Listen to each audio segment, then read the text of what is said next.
चंद्रयान 3 पर बहुत बड़ी खबर। चांद पर डी बूस्टिंग का पहला चरण सफल। चांद पर इतिहास लिखने का शुरू हुआ काउंटडाउन। चंद्रयान 3 ने चांद के पास लगाया इंजन पर तगड़ा ब्रेक और देखते ही देखते हो गया बड़ा खेल। जी हां दोस्तों, स्पेस साइंस की दुनिया में भारत के इसरो ने एक और बड़ा इतिहास रच दिया है। मिशन चंद्रयान 3 ने चांद के बेहद पास अचानक से ब्रेक लगा करके पहली बड़ी डी बूस्टिंग की प्रोसेस को कंप्लीट कर लिया है, वो भी 100% एक्यूरेसी के साथ में। मतलब दोस्तों, चंद्रयान 3 ने चांद की सतह पर उतरने से पहले एक बड़ी कामयाबी गेन कर ली है। इसके साथ ही दोस्तों, इसरो ने अपने कैमरों से चांद के ऊपर कुछ ऐसा नजारा देखा है कि पूरी दुनिया हैरान है। ये तस्वीरें अब दुनिया में तहलका मचा रही हैं। दोस्तों, यकीन मानिए कि इसरो को जैसे ही ये बड़ी कामयाबी हाथ लगी है, वैसे ही इसरो दफ्तर में खुशी का माहौल छा गया है और ये आपका सीना भी गर्व से 56 इंच का कर देगी। तो दोस्तों, इस वीडियो में इसरो की इसी बड़ी कामयाबी पर बात होगी कि आखिर चंद्रयान 3 के इंजन में इसरो ब्रेक कैसे लगा रहा है, कैसे चंद्रयान 3 की चाल बदल गई है। आखिर चंद्रयान 3 के कैमरों ने वो क्या देख लिया है जिस पर पूरी दुनिया की नजर टिक गई है। चांद पर जब ये धमाका कर रहा था भारत का चंद्रयान 3, तब रूस का लूना 25 वहां पर क्या कर रहा था, और आखिर इस चंद्रयान 3 को लैंडिंग में असल मुसीबत कब आने वाली है, ये चांद के ऊपर केवल 14 दिन ही क्यों काम करेगा। तो दोस्तों, इस वीडियो में मैं तमाम बातें डिस्कस करने वाला हूं। सबसे पहले आपको बता देता हूं कि इसरो ने आज क्या किया है, यानी चंद्रयान 3 के इंजन में इसरो ब्रेक कैसे लगा रहा है, कैसे चंद्रयान 3 की चाल अब बदल चुकी है। तो दोस्तों, इसरो अब यान को चांद के बेहद पास ला रहा है, साथ ही इसकी स्पीड को भी कम कर रहा है, और इसी के लिए 18 अगस्त की शाम 4 बजे चंद्रयान 3 के लैंडर मॉड्यूल की स्पीड को और धीमा कर दिया गया है। मतलब उसे डी बूस्ट किया गया है। इसके बाद चंद्रयान 3 का विक्रम लैंडर अब 113 गुना 157 किलोमीटर की कक्षा में आ चुका है। मतलब कि अब उसकी चंद्रमा से सबसे कम दूरी 113 किलोमीटर ही है और सबसे ज्यादा दूरी 157 किलोमीटर है। दोस्तों, इसरो ने डी बूस्टिंग के जरिए चंद्रयान 3 की कक्षा को घटा दिया है। डी बूस्टिंग का मतलब होता है कि स्पेस क्राफ्ट की रफ्तार को धीमा कर देना। इसरो अब डी बूस्टिंग का दूसरा ऑपरेशन 20 अगस्त को रात 2 बजे परफॉर्म करेगा। इसके बाद लैंडर की चंद्रमा से न्यूनतम दूरी केवल 30 किलोमीटर रह जाएगी और अधिकतम दूरी 100 किलोमीटर पर रहेगी। दोस्तों, अब आप कहेंगे कि ये डी बूस्टिंग यानी ब्रेक लगाने वाली प्रोसेस कैसे हुई है। तो दोस्तों, चंद्रमा के लैंडर के 4 पैरों के पास में 800 न्यूटन शक्ति के 4 थ्रस्टर्स लगे हैं, जिनमें से 2-2 थ्रस्टर्स एक साथ काम करते हैं, यानी कि एक साथ 800 न्यूटन की ताकत लगती है। मतलब दोस्तों, ये इस ताकत से उल्टी दिशा में फायर होते हैं, तो इससे यान के ब्रेक लगना स्टार्ट हो जाते हैं। डी बूस्ट करने का मकसद विक्रम लैंडर को पेरिल्यून यानी कि चंद्रमा से कक्षा का न्यूनतम बिंदु मतलब कि 30 किलोमीटर और एपोल्यून यानी कि चंद्रमा से सबसे दूरी का बिंदु जो कि 100 किलोमीटर है, वहां पर लाना है। इसके बाद में दोस्तों, सॉफ्ट लैंडिंग की कोशिश स्टार्ट हो जाएगी। वैसे दोस्तों, ये कहने में जितना आसान होता है, चांद पर बहुत मुश्किल है, क्योंकि चांद पर सिग्नल बार बार ब्रेक होते हैं। जैसे बात करते वक्त आपके मोबाइल फोन के सिग्नल जाम हो जाते हैं, वो रुक जाते हैं, टूट जाते हैं, वैसे ही चांद पर लगातार ऐसा होता रहता है। साउथ पोल पर यह स्थिति और ज्यादा भयंकर हो जाती है, और ऐसी पोजीशन में आप सोचिए कि एक छोटा सा गलत कमांड भी क्या कबाड़ कर सकता है। लेकिन दोस्तों, इसरो ने यह काम सफलतापूर्वक अंजाम दे दिया है, और इसी दौरान इसरो ने अपने कैमरों को भी एक्टिवेट कर दिया है। और दोस्तों, इसी दौरान आखिर चंद्रयान 3 के कैमरों ने वो क्या देख लिया है जिस पर पूरी दुनिया की नजर टिक चुकी है।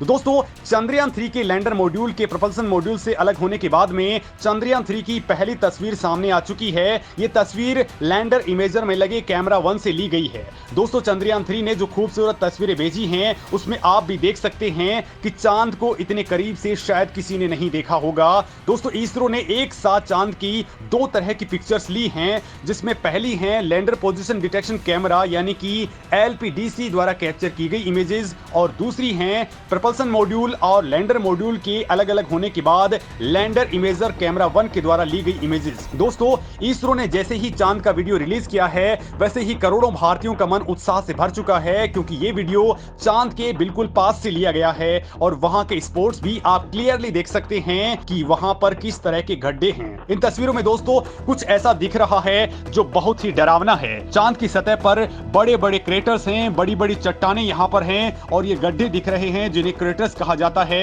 ये क्रेटर्स ही लैंडिंग करते समय सबसे खतरनाक साबित होते हैं। जब चंद्रयान चांद की सतह पर उतरेगा उससे पहले वो लगातार चंद्रमा की सतह की तस्वीरें लेता रहेगा। ये तस्वीरें खासतौर पर 10 वर्ग किलोमीटर के उस एरिया में क्लिक की जाएंगी जिसे इसरो ने लैंडिंग साइट के तौर पर चुना है। लैंडर से मिली तस्वीरों के आधार पर ही इसरो के वैज्ञानिक लैंडिंग की सही जोन को तय करेंगे ताकि दोस्तों चंद्रमा की सतह से टकराने के बाद हमारे यान को किसी भी तरह की दुर्घटना का सामना नहीं करना पड़े। दोस्तों चंद्रयान 2 के लैंडर्स ने भी लैंडिंग के वक्त फेल होने से पहले चंद्रमा की इसी तरह की कई तस्वीरें और डेटा लिए थे। चंद्रयान 3 के विक्रम लैंडर की लैंडिंग साइट इन तस्वीरों और डेटा के आधार पर ही प्लान की गई है।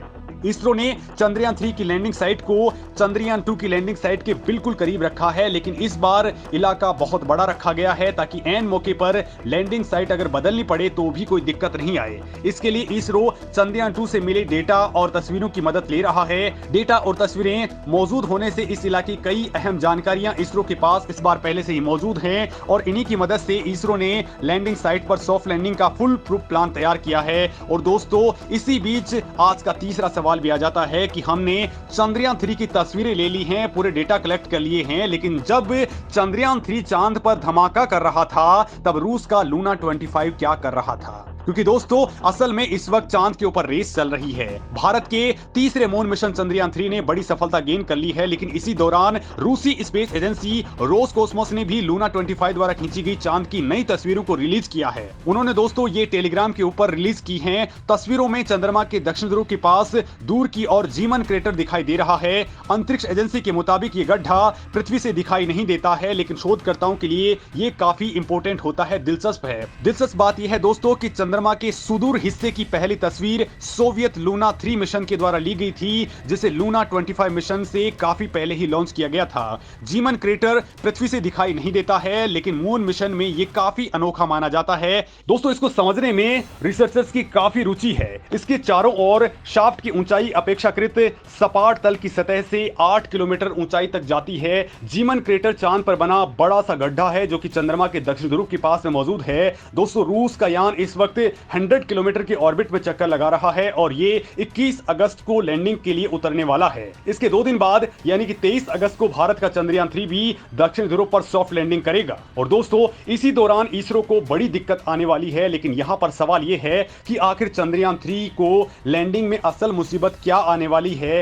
ये 14 दिन ही चांद के ऊपर क्यों काम करने वाला है? तो दोस्तों इसका जवाब यह है कि अब हमारा यान 20 अगस्त को अपनी कक्षा को बदल करके 30 किलोमीटर वाले ऑर्बिट में पहुंच जाएगा। और दोस्तों इसी कक्षा के अंदर वो आने वाले 2 से 5 दिनों तक रहने वाला है। इसरो की मौजूदा कैलकुलेशंस के हिसाब से 30 किलोमीटर की ऊंचाई में लैंडिंग प्रोसेस स्टार्ट हो जाएगी। तब लैंडर की स्पीड को 1680 मीटर प्रति सेकंड से 2 मीटर प्रति सेकंड पर लाना होगा। ये लैंडिंग यान में 4 थ्रस्टर्स के माध्यम से होगी। इसमें एक थ्रस्टर्स की पावर 400 न्यूटन होती है। 2 थ्रस्टर्स दोस्तों एक साथ काम करने वाले हैं। और दोस्तों जब ये यान चांद के ऊपर उतर जाएगा तो ये एक लूनर डे वहां पर रहने वाला है, यानी धरती के 14 दिनों के बराबर ये वहां पर रहने वाला है। चूंकि दोस्तों 14 दिनों तक ही वहां पर सूरज की रोशनी गिरने वाली है और चांद पर लैंडर और रोवर दोनों ही पावर जनरेट करने के लिए सोलर पैनल का इस्तेमाल करेंगे। लेकिन जैसे ही वहां पर रात का वक्त आ जाएगा तो वहां पर तापमान बहुत नीचे चला जाता है और इसकी वजह से हमारे यान के उपकरण खराब हो सकते हैं। लिहाजा दोस्तों